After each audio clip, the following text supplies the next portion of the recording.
Yes, ma'am. Okay, last question. And then we're going to close. This is from Gordon in Fort Myers. Why do you think Trump can beat Biden since he lost to him already? And independents dislike him, especially women. All right. I didn't write that question. Well, the concern is that he lost him already, and independents dislike him, especially women. Gordon? I have a better question. We've been talking for like 2 hours almost, and I have yet to hear one word about what the GOP is going to do for the working class. By the way, my name is Christopher Croy. I'm running for state candidate. Oh, well, if you don't mind, I'll add it in. But yeah, I mean, I'm going to address this question. I'm going to add in your question as well. So a couple things. One, I think that every presidential election is different.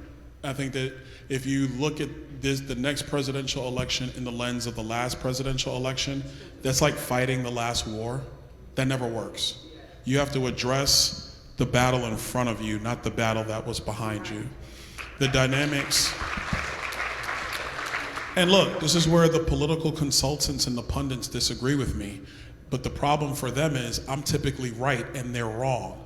And so, even when our own pundits and consultants do something silly, in my view, like not be prepared to deal with abortion in various districts, and they get shocked about why they had no message, I told them, you gotta be ready to deal with this because it's gonna be a thing. They didn't listen. It is what it is. We are where we are right now. I think in 2024, you're going to have a discussion amongst voters, independent voters. If it's Donald Trump and Joe Biden, it's going to be essentially the Pepsi Taste Challenge. Like which one's better? Because people have seen President Trump be president. They've seen Joe Biden be president. They're not going to be caught up with the drama and the soap opera that is cable news, because I think at this point, people are they've seen it, they're like, oh, okay, well, everybody's corrupt, and they just move on. It's now becoming noise. There's a theory in marketing, it's called marginal utility. And so every ad you run has less impact because you keep running the ads. It's like if you see the same billboard every day, you start to black out the billboard because you've seen it every day. You don't need to see it anymore. You know the message. I think in 2024 is going to be a choice of which person did it better. And that's why I think that Donald Trump could be successful against Joe Biden in 24. Issue number 2, if you look at right track, wrong track, who can handle the economy better, Donald Trump is favored by 30 points. So when people say, oh, who do I like? That's just a like thing.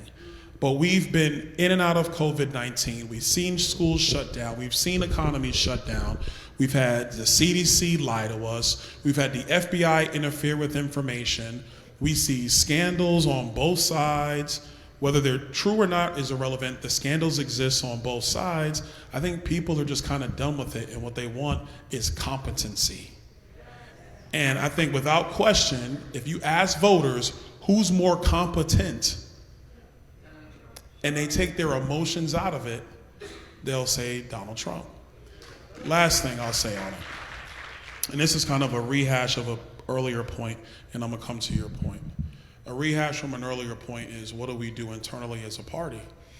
For people who wanna support the governor and other people, and this is probably more for the donor community, and some of them are happy with me now, some of them aren't, but it's whatever. Listen, guys, I don't really care who you want to invite to your dinner table. That's irrelevant. Like, I never voted for president because I wanted to have dinner with him. I voted for who I think could do the best job. And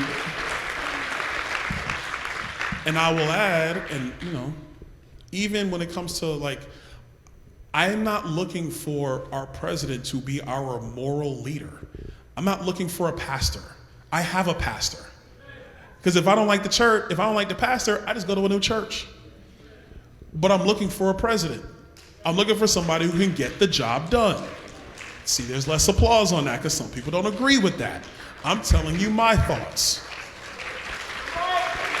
I'm telling you mine.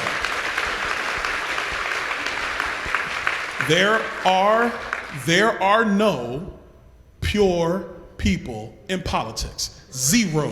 They do not exist. We all have frailties. We all have faults. There are things that we don't do well. There are things that we do wrong. Everybody's got that. The question is, who's going to do the best job? Period. So I think